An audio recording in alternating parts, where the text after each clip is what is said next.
mute everybody, except for my. So let me go on. So Ian Reiforwitz wrote a book called Imagining the Austrian Nation, Joseph Samuel Bloch. And we were able to get him to come and talk a little about Joseph Bloch and his works and his importance. And then after that, we'll have some time for some questions. And then we hope to experiment by having some breakout rooms where people can maybe get to know each other a little more and chat with stuff. And Lynn has, I think, some icebreaker questions, which we'll see what they are. So without further ado, I'm going to introduce Ian, if I can find them. And Ian, you should just kind of start talking and say where you are and kind of how you got involved with Joseph Bloch, and talk a little bit about him. We're all ears. Thank you, Jimmy, for inviting me. Jimmy and I have emailed a number of times over the years. I think you must have reached out to me at some point after the book came out, and I've enjoyed our conversations. So I'm here in New York City, Manhattan, and I'm just really pleased to be here talking with you guys. I can honestly tell you that Joseph Samuel Bloch, not only is Joseph Samuel Bloch an important historical figure, he changed my life. I've known him, so to speak, for 25 years. I have read pretty much everything he's published, just about, although I'll qualify that by saying that the editorials he left in the Österreichische Wochenschrift, which was a newspaper that he published, he left them unsigned, but it's pretty clear that any of the unsigned editorials were written by him, because any guest editorials, you'd have a byline. So I've read what he's written, and he became the focus of my dissertation, which became my first book, and which led me on to my teaching career and to my publishing career. I've published 2 other books since then, but I have always got a special place in my heart for Rabbi Dr. Bloch, as he was known at the time. So I'm going to jump right in. I'm going to try to summarize as best I can why he's so important, and also read you some selections of things that he's written that I think you guys will find it interesting to hear some of his words. These are my own translations from the original German. And actually, I am familiar with Maurice Bloch as well. I believe he's the one who translated the 3rd volume of Bloch's memoirs, which I was able to read. And that's actually a fairly rare edition, but he seems to have translated them himself after his brother Joseph died. So I'm in debt to him as well. All right, so let me jump right in. So some of you may know some of these details, but I think you'll find them interesting for those who don't. So Joseph Samuel Bloch was born in 1850 in an East Galician town called Dukla. Galicia, for those who don't know, is a province of the Austrian or Austro-Hungarian Empire. It had been part of the Kingdom of Poland, or Poland-Lithuania, and then in 1772, when Poland began to be carved up by its neighbors, that territory became part of Austria. And for Jews who are known as Galicianer, those are Jews who are from Galicia, or Austrian Poland, so to speak. Okay, so Bloch first became a public figure in 1883 as a result of his confrontation with and ultimate victory over August Rohling, an anti-Semitic professor of ancient Hebrew. It seems odd to have an anti-Semitic professor of Hebrew, but that's how things were in those days, at Charles University in Prague. This fellow Rohling had testified under oath earlier that year at a blood libel proceeding. And to jump back, the blood libel, for those who don't know, is an anti-Semitic falsehood that really pretty awful, goes back to the Middle Ages. And it's a myth that Jews during the time of Passover would would kidnap Christian children and murder them and use their blood to make matzah. It's truly horrific. And this guy Rohling has testified at a blood libel proceeding that Jews did this, that Jews murdered Christian children and consumed their blood as part of a religious ritual. And as an expert, professor of ancient Hebrew, his testimony carried a lot of weight. Bloch, who was then an unknown rabbi of a synagogue in Floridsdorf, which was an industrial suburb of Vienna. He had moved to Vienna a few years earlier to take up this position as a rabbi. Bloch, who nobody knew, came out and publicly condemned this Rolling as an anti-Semite, and not only as an anti-Semite, but as a fraud, an academic fraud, who had not only testified falsely about sections of the Talmud at this trial, but in fact couldn't even read Hebrew. So imagine this unknown nobody rabbi stands up against a university professor at one of the most important universities in Europe and says, this guy who's a professor of Hebrew is a fraud and can't even read Hebrew. I mean, the guts that would have taken, this gentleman, Bloch, I mean, my God. So he does this, and he actually challenged Rolling to a contest, essentially. He said, if you can translate a randomly selected page of the Talmud that I select for you on the spot, I'll give you 3,000 florins, which was the currency at the time. And I mean, it still amazes me to think about this, how, the guts it would have taken to do this. And this is your amazing ancestor. So anyway, Rolling filed suit against Bloch for libel. But then after a 2-year investigation, he admitted defeat, and he dropped his suit 2 weeks before the trial was set to begun, and obviously was a fraud.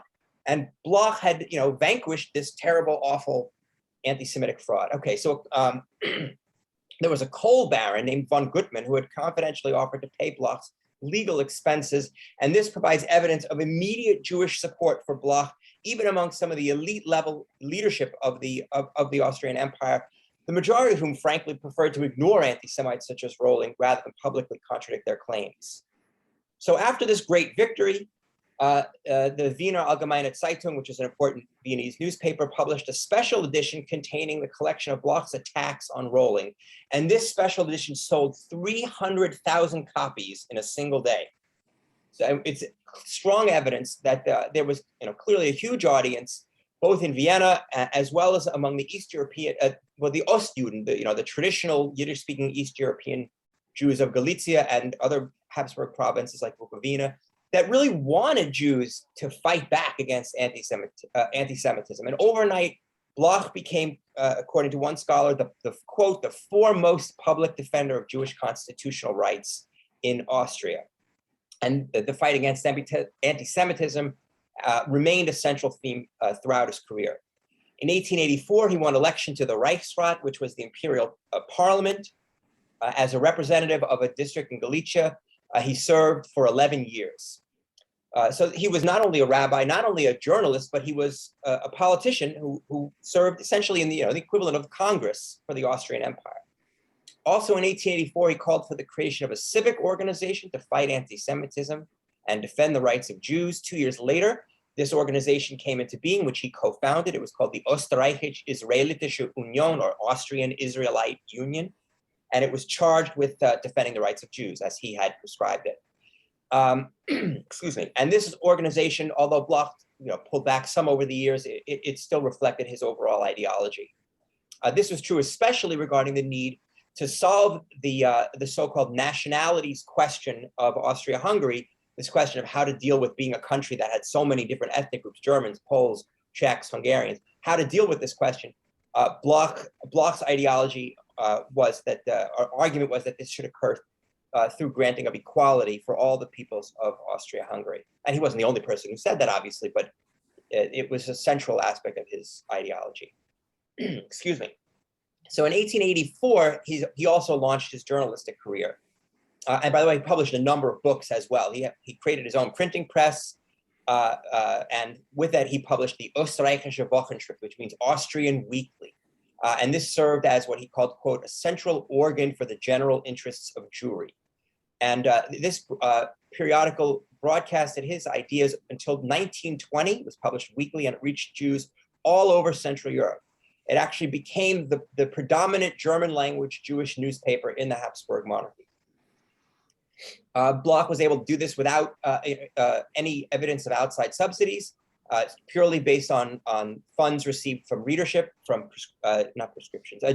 subscriptions, which tells you that this was a successful business, and it means that he was able to be supported by an impressive readership, and that there was widespread knowledge of his views. Okay, so Bloch fought anti-Semitism throughout his career. And importantly, he argued that the anti-Semitism of the late 19th century differed from earlier forms of it, which derived mostly from religious prejudice, seeing Jews as the killers of Christ, etc. Bloch identified really the three levels of this kind of anti-Semitism. He said it was at once based on religious, but also racial. What we get to somebody like Hitler, who sees Jews as a race, and also class differences. And he recognized the relationship between ethnic hatred in general and the more virulent anti-Semitism that appeared in late 19th century Europe. He called for the defeat of anti-Semitism, and he argued that his readers needed to not only work against anti-Semitism, but fight all forms of ethnic hatred, because without doing that, they wouldn't be able to defeat anti-Semitism. He argued that, quote, hatred of Jews or Jew hatred is the natural child of overwrought national chauvinism, end quote.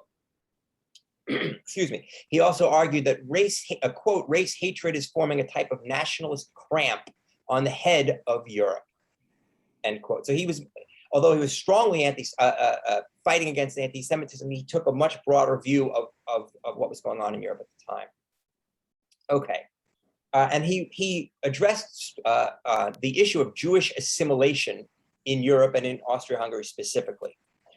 Both Jews and Gentiles grappled with the question of whether Jews should assimilate, as well as what even the term itself meant. Now, Bloch gave his own definition, which really stood out.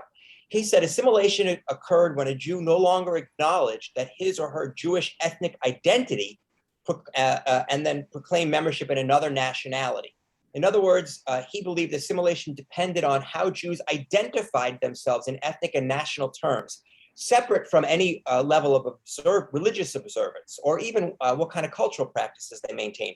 If a Jew said, "I am a German," then in Bloch's mind, that was assimilation, even if they were still strongly observant, religious, in terms of religion. So when Bloch emerged as a public figure, he challenged the views of the Jewish establishment in Vienna. So not only was he willing to go up against the anti-Semitic elites, he went up against the establishment of his own community. He rejected their position that Viennese Jews needed to integrate into Austro-German society, remain politically passive, and refrain from recognizing a strong ethnic Jewish identity. In other words, a sense of Jewish community, a sort of a national community. The term he used was Stamm, which is a tough term to translate, but roughly translates as tribe. All right, so members of the tribe, if you want to think of it that way, but Bloch was talking about it in political terms. And he also differed from the assimilationists on the question of identity.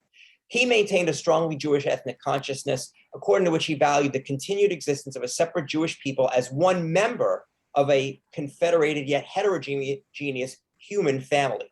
So Bloch recognized that the members of any ethnic group that they tried to join would always see Jews as outsiders. And now I'm going to read you a longer quote from Bloch to give you a sense of, in his own words. He said, "The Jew will always be considered a foreigner by society, never as a native. He is a stepchild, Cinderella, an adopted child whose rights are in dispute and to whom the older brothers show the door from time to time. He is never counted as a true child of the fatherland. The German, the Slav, will never admit that the Jew, though he has toiled in the service of a national party with selfless devotion, is of equal birth. No matter how loud we declare our Germanness or Polishness, we can never make them forget the Jew in us. Legal emancipation does not mean societal acceptance." And this was a pretty profound recognition on his part in the 1880s. So at this point, he begins a public campaign aimed at convincing the Jews, the German-speaking Jews of what is now Austria and the Czech Republic, what was then known as the Sudetenland, which was the areas that spoke German, to abandon their self-identification as Germans. Now, this did not mean that they had to refrain from participating in German or Czech or Polish culture, and it didn't mean they had to return to the traditional Jewish culture, which was something that many in his intended audience of German-speaking Jews or Czech-speaking Jews would have found intolerable. He contended that one could assimilate without converting to another religion, and that assimilation had, as I said, had little to do with religious observance. What he said was that assimilation was, in his words, a formal renunciation of religiosity as an independent national characteristic, a feeling of being integrated into the dominant nation.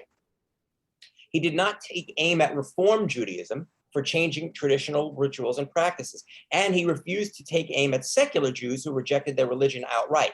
Bloch set his sights on Jews who saw themselves as Germans, Czechs, or Poles, and even if they remain, practicing Jews. For Bloch, the implications of assimilation were above all political, not cultural or religious. And in multi-ethnic Austria, identifying as a member of the German nationality was a political statement that he believed Jews ought not to make. He argued that doing so had produced among Germans a powerful backlash that took the form of racial anti-Semitism. Here's again Bloch's words. Anti-Semitism is a result of our attempt to assimilate. The stronger we drive ourselves into the Christian society, the stronger the resistance, end quote. Okay, so Bloch realized that Jews could never achieve security by trying to take sides in the battles between the various ethnic groups in Austria-Hungary, which were taking place in virtually every Habsburg province. In fact, Bloch predicted that in a life and death struggle between Germans and Slavs, Jews would definitely lose. He argued that one of these groups each of these groups would be fighting against each other, but they would always end up taking out their frustrations on the Jews. So here's another quote from Bloch. Assimilation is understood to be above all political and national servitude, and one cannot serve two gods. If a Jew fraternizes with the Germans or the Ukrainians, then the Czech mobs will smash his windows and the Poles will grab him by the throat. Assimilate, on the other hand, with the Czechs, and the German blows will rain down on him. The Jewish politics of the national parties continues to remain on the level of the well-known saying, it's not that well-known to you and me, but of the well-known saying, you ravage my Jews, I'll ravage yours. In other words, the German would say to the Czech, I'll beat up your Jews, the Czech Jews, and the Czech says to the German, I'll beat up your Jews, the German Jews. Either way, the Jews lose. So February 11, 1890, Bloch gave a very famous speech, his most famous speech to the parliament, the Reichsrat, where he was serving as a representative of a Galician district. He bemoaned the centuries-old role Jews had played as representatives of the German language and culture in the East. He directly attacked German racial nationalism, contrasting it with the French idea of an inclusive civic nationalism. And so this, he also argued that Bohemian Germans, the Czech Germans, were going to reject any Jewish attempts to identify as fellow Germans, even though they had spent centuries being loyal to the German language and alienating themselves from their Czech neighbors. So this speech garnered Bloch much publicity, and bolstered Jewish self-esteem in Austria. Both Jews and non-Jews acknowledged the power of his arguments. Never before had the imperial parliament witnessed a Jew respond so forcefully and directly to the remarks of an anti-Semite and rhetorically trounce his opponent in a public debate over anti-Semitism. He actually was responding to a specific speech made by another deputy, a man named Turk, who was a German, even though his name was Turk. Don't mind that. Okay.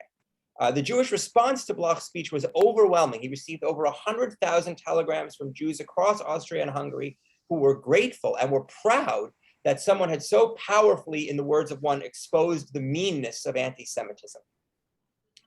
Okay, then Bloch started publishing books, some of which were drawn from his writings in his newspaper and from his speeches. He laid out his conception for the identity of for Jews of Austria and a new mission for the Austrian state in an 1886 book called Der nationale Zwist und die Juden in Österreich, which means the national conflict or the nationality conflict and the Jews in Austria. This was a collection of articles that had appeared in the first 2 years of publication of the Österreichische Wochenschrift.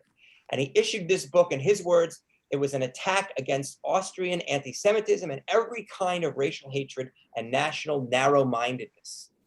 The Austrian government, then headed by Count Edward von Taffa, appreciated Bloch's political support and reciprocated by paying for the printing of this publication and calling attention to it in the government newspapers. In fact, Taffa was a powerful supporter of Bloch throughout his years as minister-president, which is the equivalent of prime minister, which lasted from 1879 to 1893. The achievement of reconciliation among the Habsburg nationalities was one of Bloch's highest priorities. As early as 1881, he had begun to see a plan to reorganize Austria along federal lines as the only comprehensive solution to the nationality issue. In a similar vein, he recognized what he called the right of self-determination for peoples. To balance autonomy for the nationalities on matters of language, culture, and education, he also emphasized the importance of having a functioning central legislature whose members look to the common interests of all Austrians. He urged political leaders of all backgrounds to, quote, serve the general public and not the particular interests of one class of the population or one individual nation or confession. Bloch expressed a strong commitment to democracy and believed only a party organized solely around a belief in democratic principles could cut across ethnic lines and engineer such a reconciliation. Bloch condemned the passivity of leading Jewish public figures in the face of increasing anti-Semitism in the early 1880s. He called on Jews to respond, as he had done, to anti-Semitic statements and actions, rather than remain quiet in the hope that ignoring it would defeat prejudice. In December 1882, he criticized Jewish members of the parliament for not speaking out against attacks on their Jewish brethren. He argued that, quote, the unfortunate nationality disputes have blinded their eyes, end quote. And he argued, quote, they have not defended the cause of Jewry. Perhaps they have even damaged it. They have forgotten their Jewishness and dreamt that the enemy does not notice it either. So in the first issue of the Österreichische Wochenschrift, published on October 15, 1884, he issued what he called a warning and a call of alarm. He declared that Jews faced a direct attack by anti-Semites and would have to take positive steps to fight them. It was no longer enough, he argued, to rely on the government to protect their rights. He said, quote, we will build a Jewish civic union, a Bürgerverein, to defend our political and social rights, which are under such strong attacks. And discussions among like-minded Jewish leaders swiftly followed Bloch's proclamation that led directly to the aforementioned Österreichische Israelische Union, which was founded in 1886. In terms of his beliefs on nationalism, they were very forward-looking. He believed that one could be both a Jew and an Austrian without any hesitation. And this concept bears a striking similarity to the concept of identities that we have in the United States. Think of African-American, Mexican-American, Italian-American. Bloch recognized that his notion of a dual layered identity for Austrians had strong parallels to the circumstances in the United States in his own time. He specifically cited the example of Irish Americans whose American patriotism made them no less Irish, just as their support for Irish independence from Britain made them no less American. And this was no different for Bloch than the situation of the peoples of Austria-Hungary, who sought cultural autonomy for their group, talking about Czechs or Poles or whomever, while remaining loyal and patriotic to the state as a whole. Now, Bloch wasn't looking for any kind of territorial autonomy for Jews. That wouldn't have made sense. They were distributed throughout the empire. They didn't have it. There was no territorial block where Jews were the majority, but he was more looking to protect their rights as citizens. I want to mention one other thing. He looked to the US as a model for the society he wanted Austria to become. He reprinted a speech by Teddy Roosevelt in his newspaper that expressed the American ideals of a community of citizens forming one nation, as well as equal treatment of all citizens, presumably with his hope that Austria would follow the American example. And as you probably know, Bloch made many trips to the United States, made political speeches, raised money in the United States, and obviously, as you all know, his family ended up in the United States, obviously. So what Bloch saw as America's pure state patriotism and a national identity shared by all citizens, regardless of their ancestral background, offered a parallel to the civic Austrian nationalism he sought to create. Bloch argued that even in terms of the United States, even if immigrant Jews became culturally more Americanized, in terms of learning English, dress, public behavior, nothing stopped them from continuing to practice their religion as they saw fit and preserving their sense of peoplehood. Thus, he praised America for having made good citizens out of Jewish immigrants while allowing them to retain fundamental aspects of their Jewishness. All right, let's go back to talking more about what Bloch said about Austria, his home. So he argued that for Jews, the only interest they had was the protection of equal rights for all Austrian citizens. And he said, quote, as Jews, we can stand up for nothing other than the rights of all the races in the state. And he explained that Jewish interests were consistent with those of all the other Austrian citizens as well as the state. And he noted that Jews possessed a deep, quote, consciousness of community with the other residents of the state. Excuse me. Okay. Bloch urged his fellow Austrian Jews to abandon the siren call of nationalism on the grounds that it conflicted both with their Jewish identity and with their Austrian identity. After all, he said, quote, Jewry does not bow down before the idols of a nationalist ideal. On the contrary, it places itself and its rich arsenal in the service of Austrian state patriotism. Furthermore, Bloch contended that supporting this idea would demonstrate that the Jews were, quote, truly Austrian, the most loyal of Habsburg patriots, end quote. Just to clarify something, right? I said that he said Jews shouldn't be Germans or Czechs or Poles, but Austrian was the state identity. Austrian was a non-ethnic identity. At that time, For Bloch, Austria was the equivalent of the United States of America here. There's no ethnic Americans in that sense, and there were no ethnic Austrians. You have to sort of forget about what Austria is today. It's a small country where they're all German speakers. But for Bloch, Austria was an identity that was the identity of the state, of the dynasty, and he believed it was something that was ethnically neutral. So for Bloch, you could be a Jew, sort of, you're ethnically, or your sense of peoplehood or your tribe is Jewish, and then your civic national identity is Austrian. The same way the Jews could be Jews and Americans today, and they could be Jews and Austrian in those days, but not be German or Czech or Polish. That's what he didn't want them to identify as. So in fact, he said it was, quote, the mission of Israel, end quote, talking about Jews, to fight ethnic prejudice and hatred among the peoples, and instead to promote, quote, this is a great quote, the consanguinity, which I believe means the common blood, in a sense, of one single family of peoples to which we all belong: the Slav, the Teuton, with the Teutonic, the German, the Roman, the man of brown or red or yellow complexion. Bloch is really talking about a unified human family, going even beyond just the Europeans, Africans, American Indians. He's talking about Asians. It's a one world humanity. That Bloch is really a humanitarian in that sense. So Austrian Jews, according to Bloch, were to fight for Jewish interests, which did not mean increased political power for Jews, rather equal rights for all the citizens of Austria. And here's another quote from Bloch. Fate would have it that as we fight for Jewry, we are fighting not only for religious and human rights, for the freedom of the spirit, but also for the fundamental idea without which the continued existence of the Austrian state is unthinkable. We Jews are fighting for something that is more than just for us, that stands higher than one individual nationality. A fight for us, yes, but at the same time for the ideas of reciprocal tolerance between confessions, the peaceful coexistence of races and peoples in one large imperial state, ideas that we as true Austrians, as Habsburg patriots, would rank above all others.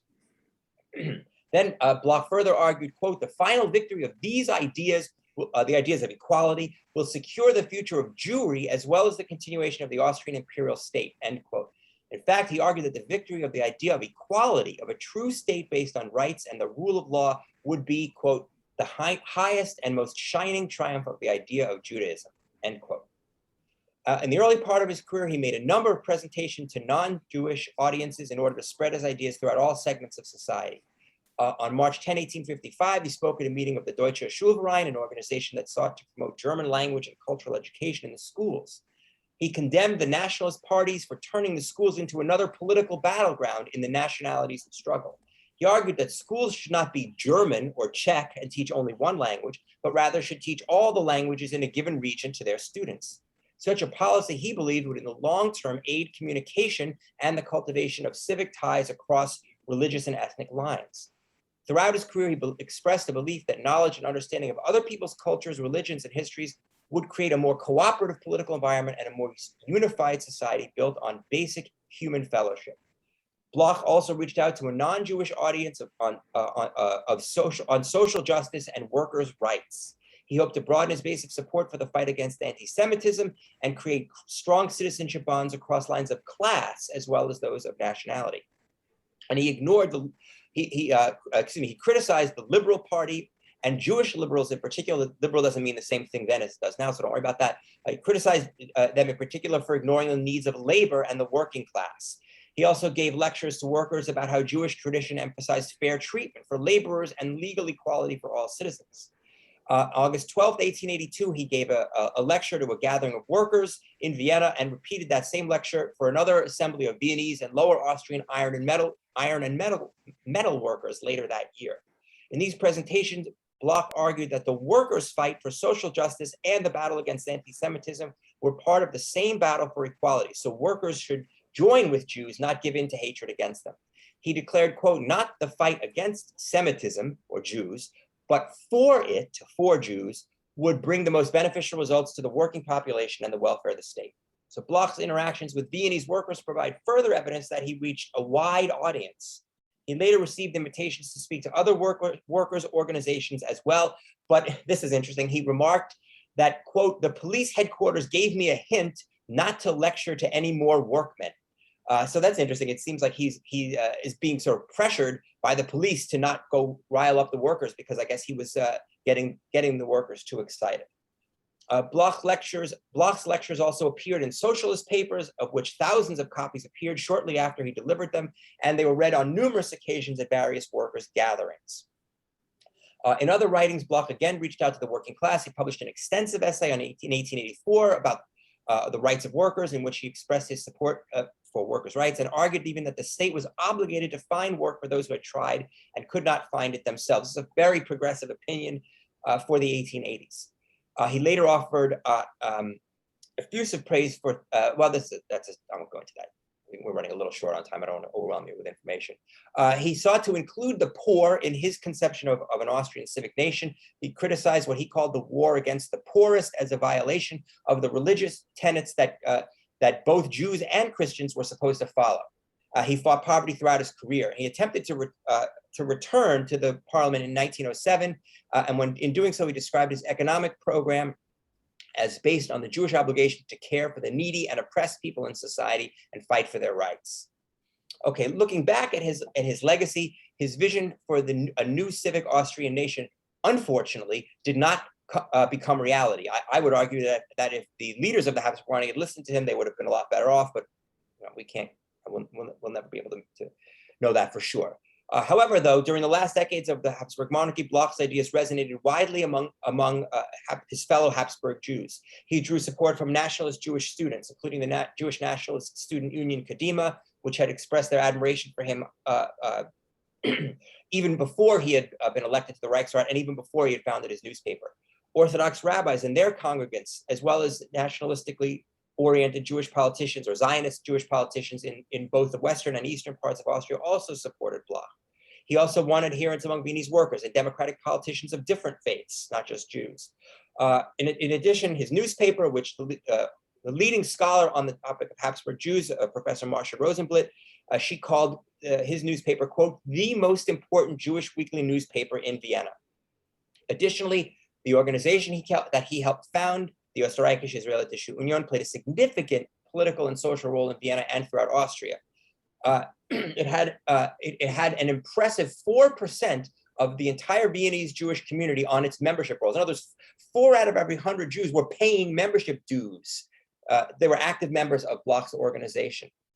Less than 4 years after its founding, it came to dominate the leadership positions in the Viennese Israelitische Kultusgemeinde, which is essentially the official recognized Jewish community. Bloch's candidates claimed to dominate the position in defeating the previous establishment. They won, after 1889, they won all 7 contested races and saw the election of its candidate, Alfred Stern, as president. Okay.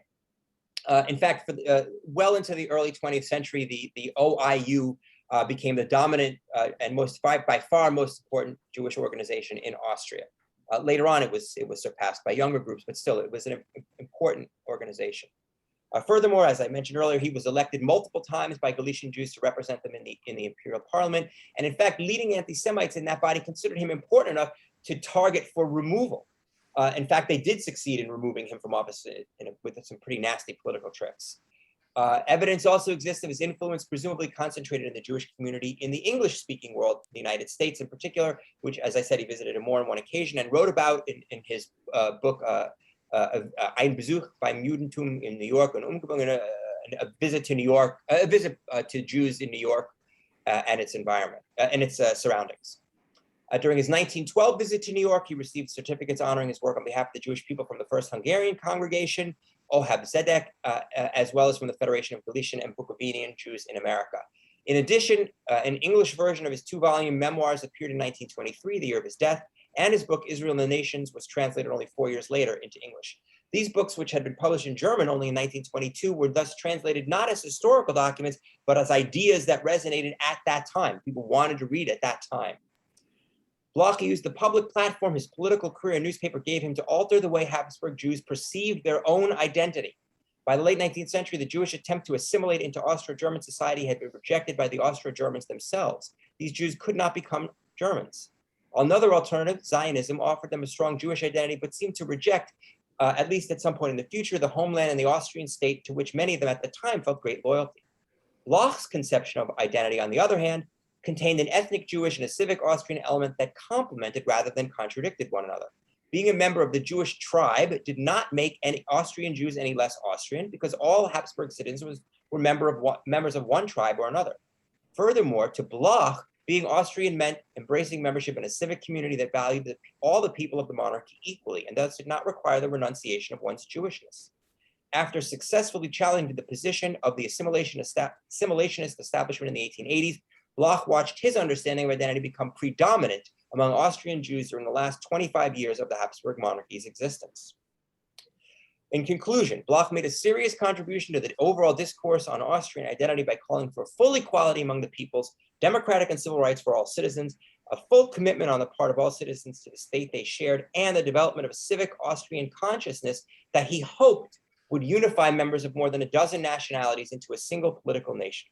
Furthermore, Bloch rejected the ethnic nation state as the ideal form of government and argued that the main purpose of Austria's existence was to demonstrate the moral superiority of the multi-ethnic state to the ethnic nation state idea. Thank you very much. I hope you're proud of your ancestor. I think he's an incredible figure, and I've been very proud to have him be a part of my life for the last 25 years. So I want to thank you all for giving me the chance to talk here today to you all. Thanks, Ian. Thank you. We have about 10 minutes, and we have if people have questions, put them in the chat room. Just so it's kind of more organized, but let me read you some of them.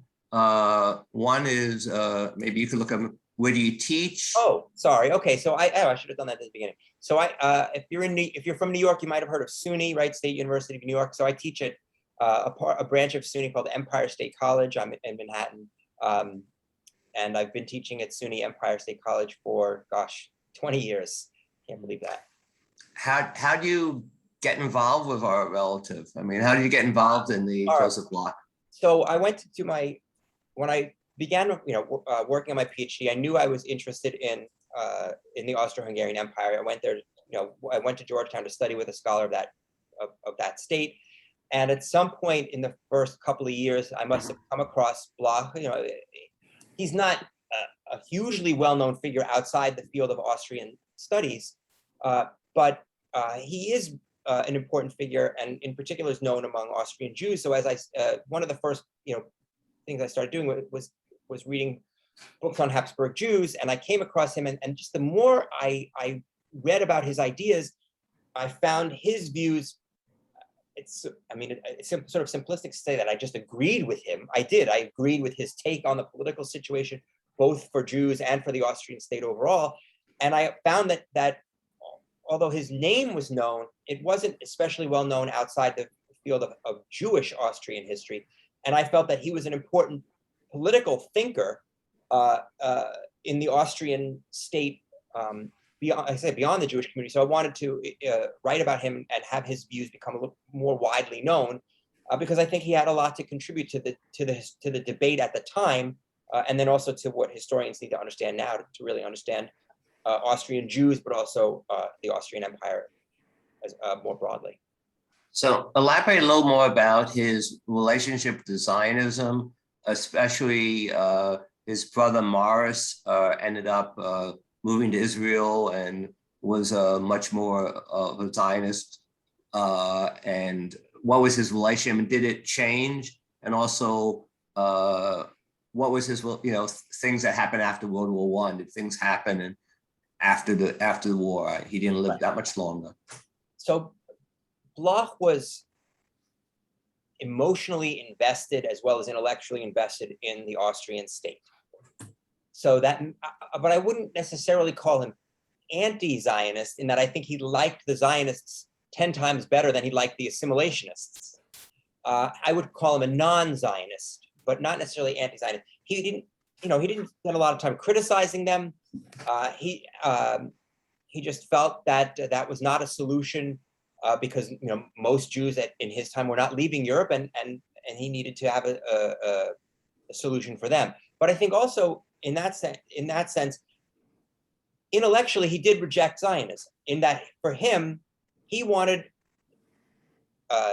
Austria to show, or the Austrian Empire to show, that you could have lots of different different ethnic groups that could see themselves as one people. And so leaving it for Israel would really be a rejection of that ideal. For him, the Austrian multi-ethnic state would eventually, he believed, prove as a model for a unified Europe, and then maybe even a unified world government one day. And he thought that would be the best solution for Jews, obviously, because if you live in Germany and you're Jewish, you're the minority. If you live in the world government, then Jews are just one group among many. And so for him, Austria was the world government in miniature, and that could maybe lead the way to this future. So that was sort of his take on Zionism. Now, what happens at the end of the Austrian Empire, November 1918, I mean, it literally just breaks his heart. He doesn't really have much to say after that. I have the quote in his book, in the book, which I didn't read today because it wasn't direct, it wasn't the most important, but he said something like, all right, Austria is over. And he realized he couldn't say anything about it anymore because the new Austrian Republic had rejected the empire. So it wouldn't sort of behoove him to run around saying, oh, I wish it was the Austrian Empire again. It could have cost him, it made him, in the sense of an enemy of the new government. But he basically kept quiet after that in terms of Austrian politics. I know he went to the US again, but I really only followed his writings up to the end of the empire. There weren't that many. The Österreichische Wochenschrift only really published a few more editions. I don't even think it was publishing weekly more than a couple of months after the empire ended. It shut down when he traveled, and then he came back and published a couple more editions. But he intellectually, he just didn't have much to offer at that point because his dream was kind of over. Somebody asked where your book in print, where you can get it. Somebody responded to internet. Any other ideas about? I mean, it came out in 2003, so it's not in any bookstores anymore. But you can, it's available on Amazon. You can also order it if for some reason you don't want to use Amazon. I believe it's on the website for Columbia University Press as well. Somebody asked about research on Mars. Is Mark Spiegel still on? Mark? Yeah, I'm here. Why don't you talk a little bit about your research and how you've become our #1 researcher about people finding out about Morris Bloch and things like that? Oh yeah, I mean, it all started with Anne Grappel's remembrances. And who is Anne? Mention that. So Anne was a granddaughter of Hannah Bloch, and they all came over from Dukla, and thankfully for Morris, who paved the way for all of them to come over, along with many, many other people. Some are related to our family, some are not. And I really have to give credit to technology for everything that we're able to accomplish today. When I first started working on the family tree a few months ago, I only had about 250 ancestors. Now I have more than 1,100, almost 1,200, and they're all verified. So thanks to artificial intelligence, machine learning, etc., we're really able to get access to records which were almost impossible to get before. And also Europe's become much more progressive now in terms of scanning and recreating old documents, a lot of which were destroyed. I had the opportunity actually to step foot in Dukla back in 2003, and I had Anne's remembrances with me, and it was great to be able to walk around the town of Dukla. It's so small, and Anne was so good at descriptively writing that I was able to recreate her steps. I mean, I saw the town square where our families all sold their goods. A lot of them were bakers and tailors and things of that nature. And I saw the banks of the river where they washed their clothes and where they swam and they played as kids. And, it's just been great. Jimmy was one of the first people that I reached out to through the connections of this, and really glad now to finally connect to all of you. And I'm glad to see one of my cousins in Israel has gotten up very, very early in the wee hours of the morning to join us. So very, very happy to see you as well. Who is that? So it's just really great to connect. I think it's Panina. Panina, are you on? You're on mute. Oh, there she is. Can you unmute her? Is that Elon? Okay. Yeah. Thank you very much for staying up until 3. Was it 3 in the morning? I think it's 3 a.m., right? Welcome.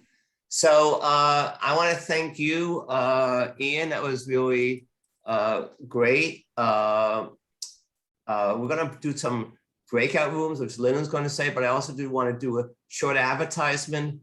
We're going to have another of these calls, maybe in not too quickly, maybe 5 or 6 months. And we're going to do we have a presentation by one of Joel's Sucha's sister, Cheryl Sucha, who wrote a book about a novel called Rescue of Memory, which is quite good. And it's about her parents who survived the Holocaust, and it's a novel about them and about their family.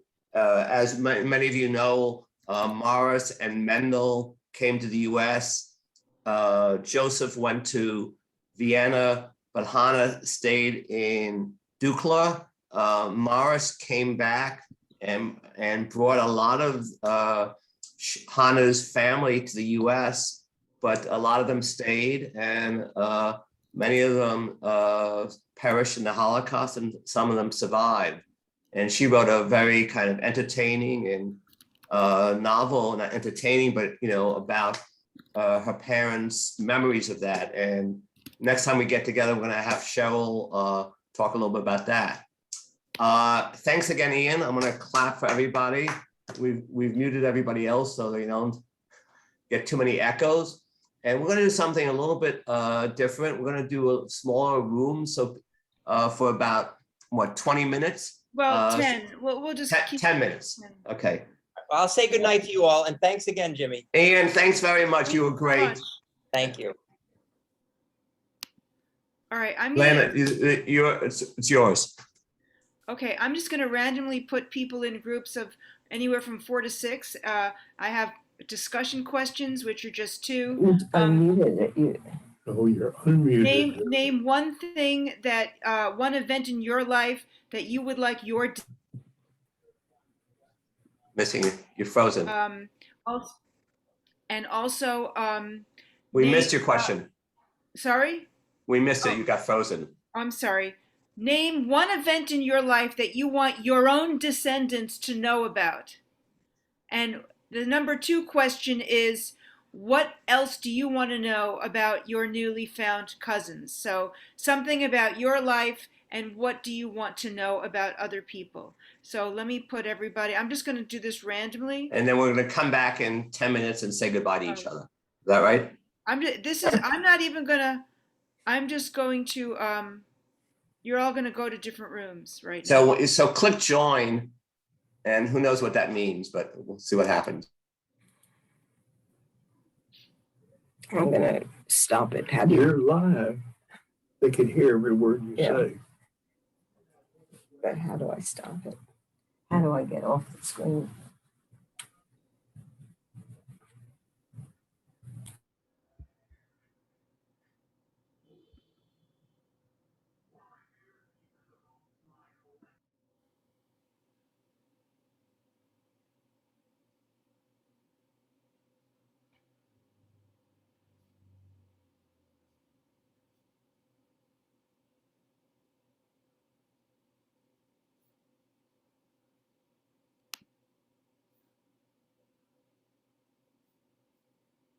So Mark and Tom and me, are you, do you all not want to go into a room? I don't even know if I put myself in a room right now.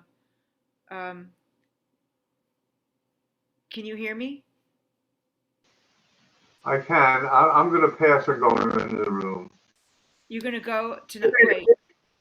Okay. So we're just we're gonna, if you don't want to go in a room, you're welcome to call it a night, whatever you want to do. Thank you.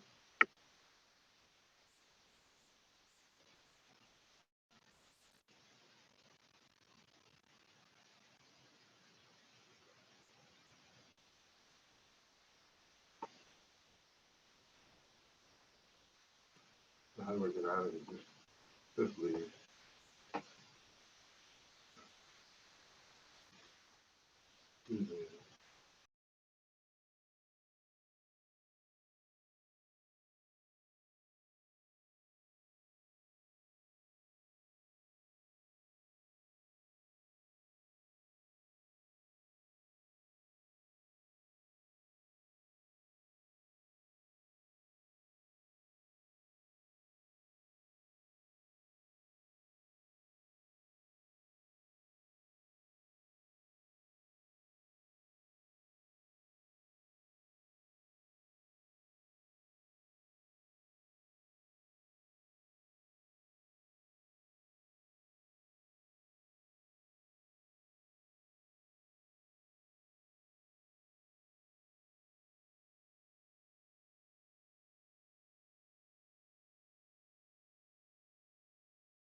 How did that work out?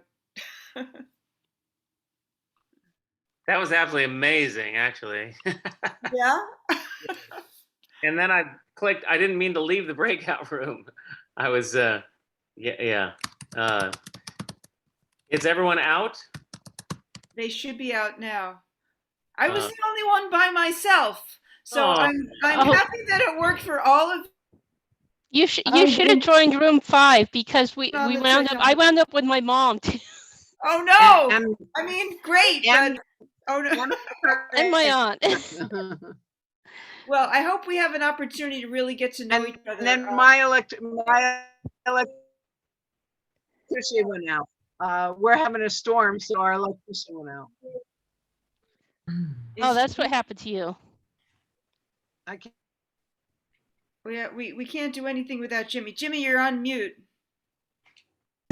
Heaven forbid I be on mute.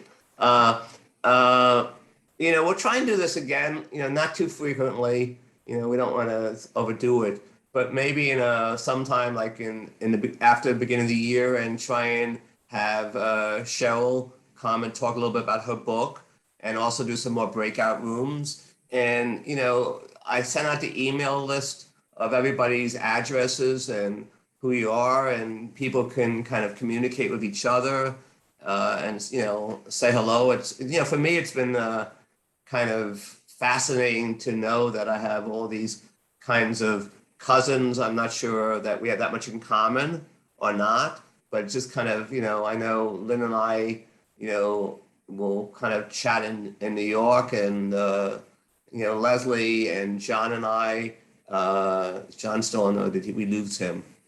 Oh, he did live, and Joel is a friend of some people I knew from high school, including Tom Hurwitz. And I don't know. Anybody else have any last kind of comments or thoughts? This is I thought Ian's presentation was good. I hope it didn't go on too long. And again, Prina, I just want to really thank you for getting up at 4 a.m. Yes. So the next time we're going to do this, we're going to do it on a Sunday morning, so Mark can get on because it'll be nighttime there, and you can get on, so it'll be in afternoon, and we'll do it late morning. So That's good. Lisa, who lives in Alaska, doesn't have to get up too early. So we'll try and make it so everybody maybe some of your children and siblings who live in Israel can get on also. Yes. So, what were some of the They're things you here. wanted to know Hello, about buddy. your cousins? My son is here. This is Ethan. Hello. Hello. Hello. Hi, And Ethan. Debbie's saying hello to you, Penina. I miss you.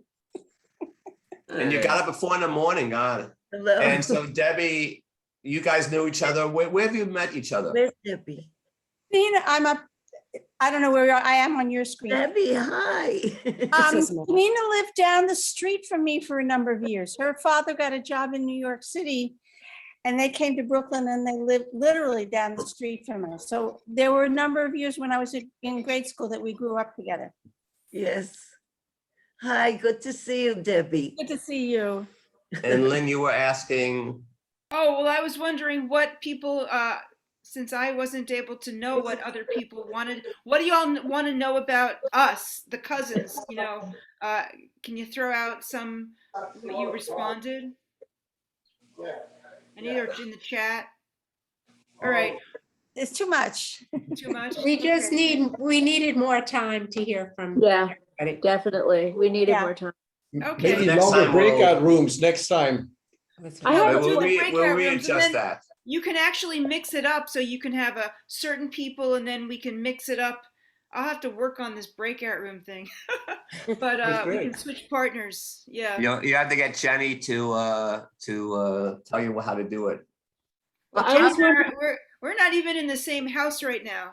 Oh, okay. I would just like to say that I thought that presentation was fabulous. Yeah. And it was really enlightening to see that depth. It was just really worthwhile.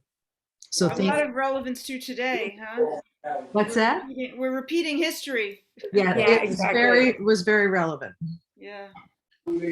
First, second, and third cousins. Yeah. Does anybody use genealogy software? because we got, my husband's family got this like thing that we can't open up, and I was looking. Okay. Ask your kids. Is it the Ask your file? relatives. Ancestry and the my thing? heritage. Stephen, Stephen, why don't you just tell them what you were using? This heritage something or another? You got to unmute. Is it a JEDCOM file? Steve, okay. Yeah, then it's a JEDCOM. Why don't we Yeah, let it's a Stephen JEDCOM. talk first? Susan, if you send it to me, I can export it into Word or Excel for you. So why don't we let cool. Stephen go first? Steve? Go ahead. Stephen? Yeah, I'm on heritage.com. I can send that to you, Mark. Great. So Mark, so there are a couple of different things. Is My Heritage and Ancestry are the two most popular. And, you know, and Mark is kind of the expert on this to find out, you know, people who are related and have like what we call DNA, DNA matches too. You can actually, has anybody else taken a DNA test? Yes. I have, and I've actually downloaded my GenCom and uploaded it to other sites. So I've done that process Right. myself. And Savannah and I Somebody- found out we were related, and I actually found out my daughter was related to me. Oh, that's good. That's good news. glad that was confirmed. Yes, yes. I always wanted to take a paternity test, and she wouldn't want to, but you know, it's kind of interesting because you find out about people you're related to when you didn't know it. So I think Debbie is there. Debbie has taken My Heritage, and Yeah. Mark is in My Heritage.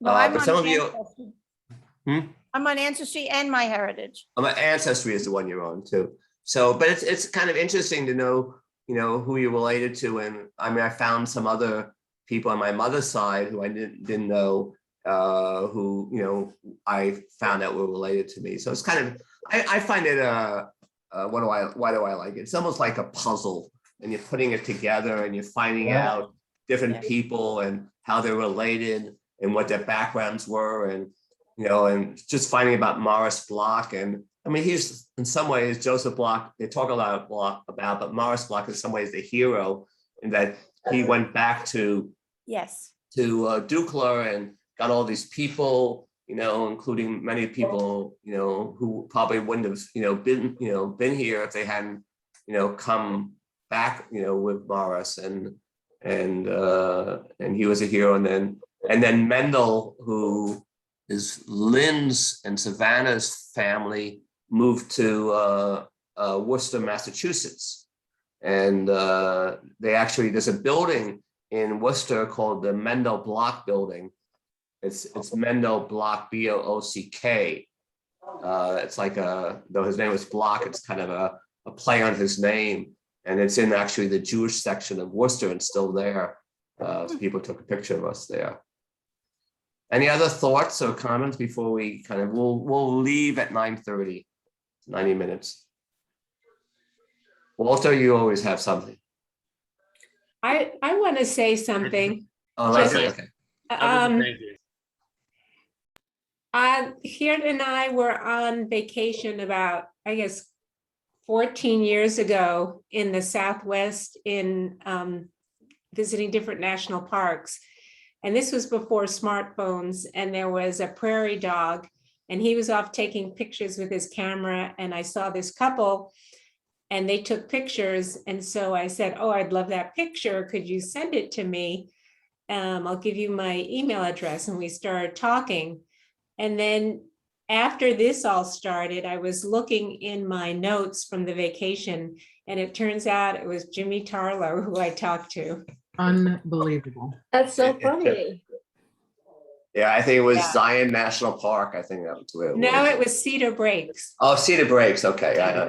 Yeah. He never sent the picture though. You didn't get the picture? No? We got it last year. Yeah. Okay, sorry. My bad, as they say. Yeah.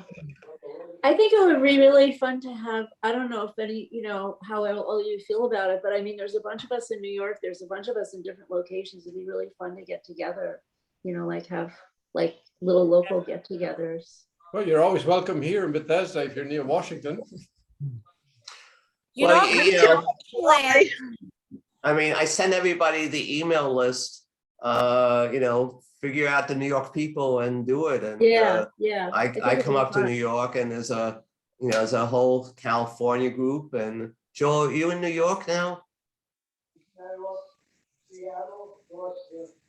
You talking to me? Yeah. Where are you? Yeah, no, up in Westchester, Pleasantville. Oh, that's You're pretty in close. Pleasantville? Yeah. My I'm right mother's nearby. business was in Pleasantville for years. Oh, yeah? Yeah. Whereabouts? Actually, we're on the border of Briarcliff, right on the border of Briarcliff and Pleasantville, Yeah. high up on the hill. It was called Helen Whiting, and it was a dress company, and it was there from like the 50s till like Oh, the that's 80s. Oh, that's before my time. Yeah. I grew up in Brooklyn and then moved up to Westchester in the early 90s. Oh, okay. the most famous thing about their dress film was remember I Dream of Jeannie? Oh, yeah. Anybody see that? Huh? Uh-huh. Yeah. Oh, I think they're is that correct, Lynn? No, it's not No, correct. this is a different company. It's we Samantha Bewitched. Samantha, I got the wrong one. Clothed Samantha. Yeah. Leslie and I are connected in more ways than one. Yeah. Our dads were partners in that company. Yeah. Well, that's so funny. That's amazing. And Lynn, you and I are connected through Robin. I know, that's really crazy. It's Yeah. really crazy. Well, that's how I discovered. That's how you and I Lynn? met. And that's why I'm here, because of you, Lynn. Really. Oh, God, My best everything's friend frozen again. is Susan's husband. No, is the father-in-law of Susan's husband, the father-in-law of my best friend.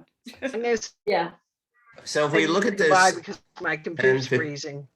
if we look at this 17 people here, 16, Walter, Jimmy, Kim, myself, are the Joseph Blochs, Debbie and Mark and Prina, who says Ellen, are the and Hannah Joel. Bloch. And Joel. Yeah. On Joel, did I miss Joel. Joel? Joel as well. Yes. Yeah, and Stephen And and Jessica. Denise and we miss and Savannah Savannah. are the Mendel Blocks and who did I miss? The Morris Blocks are Lynn and Leslie and